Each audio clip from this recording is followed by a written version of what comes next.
Hi, this is Liz, and welcome to my podcast, Spiritually Speaking with Liz. In this episode, we're going to be talking about gratitude, or the attitude of gratitude. And it's a really important thing in so many ways. Research has linked gratitude with a wide range of benefits, from feeling less lonely, more positive, strengthening the immune system. And people reported appreciating more joy and happiness throughout their life. So it's like a knock-on effect. And also it has been linked to better sleep patterns. And who doesn't want that? So the obstacles of gratitude are forgetfulness and not being present or aware. But also the brain is naturally wired negatively. So humans are hardwired to fixate on the bad things. And psychologists found in numerous studies, I can't remember who it was now to quote it, they say negative events have a greater impact on your brain than positive. I'll say that again because I think that's scary. Negative events have a greater impact on your brain than positive ones. They've even called it something. It's called the negative bias. A little bit scary, that, I think, but we're here to turn it around, and you can turn it around with consistency. Start day to day being grateful for the small things. A smile from a stranger, the lovely weather, somebody opening a door for you. It can be anything, it doesn't matter. It's the little things, the little awarenesses that actually are the big things. Think about you're maybe in a bad mood or set off feeling a bit grouchy and tired, and then you bump into somebody who's very jolly and gives you a big smile or gives you a really lovely greeting. And that can turn you around, can't it? That can turn round and change the tone of your day. It's important to share your gratitude, I think. People are so busy criticising and judging, but nobody really thanks people properly. And I mean properly, not just the cursory, thank you, yep, thank you, where it's not felt. But true, heartfelt appreciation, telling somebody how much they've helped you in life, telling somebody how much they've helped you through school, through learning, anything, it doesn't matter, to a parent, to a friend who's helped you through a bad situation. That little bit of appreciation, it doesn't have to be gifts either. I think words are far more powerful.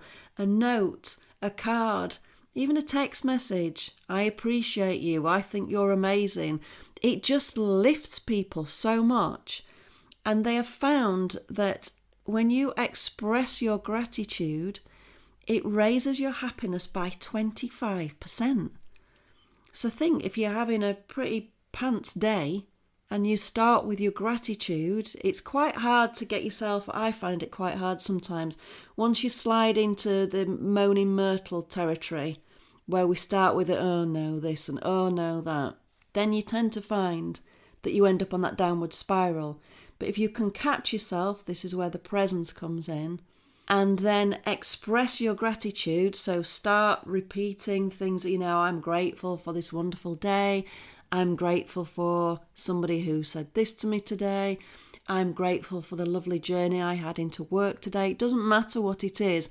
It's whatever it takes to get you back into that gratitude so we can raise that awareness by 25%.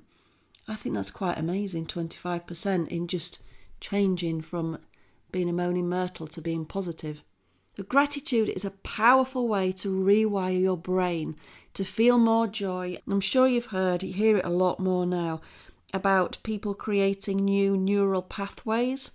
And this is what you can do with a gratitude practice.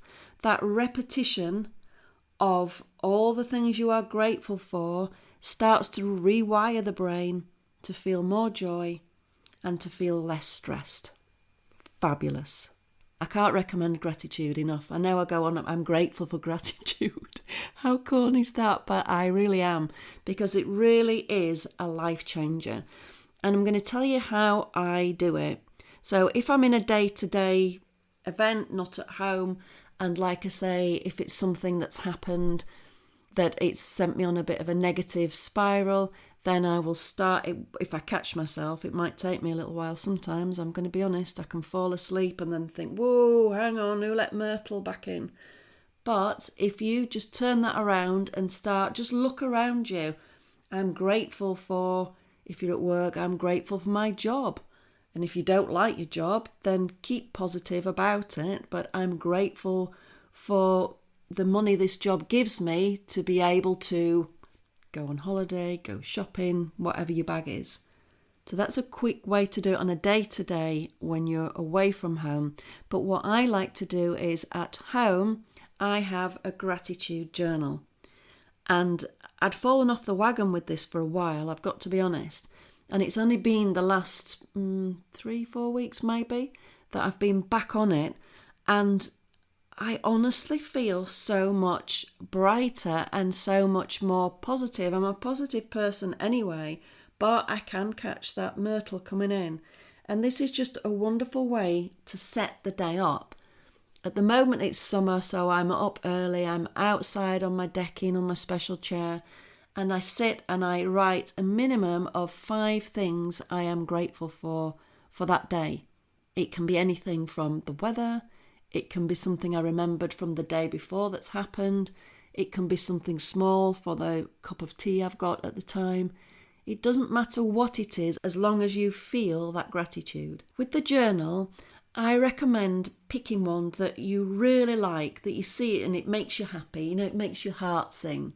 So mine currently is a leather journal with Ganesh, and Ganesh is very special to me. We have a huge Ganesh statue, life-size statue, in the shop, and Ganesh is the remover of obstacles, and I thought that this was a great one to be on the gratitude journal for removing Myrtle and bringing in, I need to think of a Gertie gratitude, bringing in Gertie gratitude instead. So find your book, one that you're going to enjoy writing in, and I used to do this for years, I have got a little bit of a fetish for books, I've got to admit, either written books or journals. And what I used to do is I'd buy them, but then I'd never write in them because the perfectionist in me didn't want to mess them up. I didn't want to spoil it by writing it, where now I take pleasure in thinking, right, this is a really special book, so this will be used for, and whatever springs to mind with it. You can even get yourself a fancy little pen. I'll have to find it out, I think Pri has nibbled the end off it, but I used to have a pen with a feather on the end, and I used to love that. It just used to make me smile when I picked it up. Okay, so now you've got your book. Like I've just said, I do it every morning. You can do it morning or evening, it doesn't matter. So on a morning, you're setting yourself up for the day.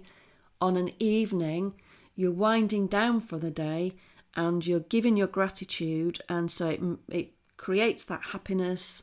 So you're getting that 25% boost of happiness to take you into a peaceful sleep. I tend to, when I go to bed on a night, then I'll spend 5 or 10 minutes sending out healing, and I often add a few bits of gratitude in for that because it just sort of rounds off your day nicely. What things have you got to be grateful for? Somebody asked me this when I spoke about it last week to them. Somebody asked me what did they have to feel positive about, to be grateful for. And I was quite shocked by that because I think that we're very blessed living in the UK as one, because we haven't got a war going on. We're not in fear of our lives, war related. There's so much we can be grateful for, even with that. But I always bring it down to the personal and be grateful for your home, a roof over your head, heating, running water, flushing toilet, food on the table, clothes on your back, a car. It doesn't matter whether it's a new car, whether they're new clothes, old clothes, fashionable or not fashionable, they are clothes. Water has always been a biggie for me. When we lived in Spain, we lived quite rurally up in the mountains, and pretty much every couple of years, every 3 years, we'd get severe rains that would cut off they called it a ramble, it's like a little valley thing that we had to drive across to get to the other side. Well, basically it's an empty riverbed because it's in the desert area of Spain. But what would happen is when we had the heavy rains in November, it would sort of cut through the Rambler. It was a really torrid river would run. It would only last a few hours, but it would cut us off. One, from being able to drive to the main road, so we'd be stuck in the house sometimes for a couple of days, sometimes once longer. But the worst was it would cut off the water supply. So we did have what they call a fuente. I'm trying to think of the word in English. It's a spring, a water spring. And we could get across when we could find to drive over. We could get across, go up to the mountain, go up to the fuente, fill up big bottles and canisters with water and take it back. But then in the house, there was no running water. So I would be filling a big bowl of water. I'd wash my hair in it. Then I'd sit in it and wash myself with it. Then I'd take it out into the garden and I'd water my plants with it. And it really gave me a true value of water. And that really hit home for me with gratitude. How lucky are we here that we just turn on a tap and we've got water coming out of it.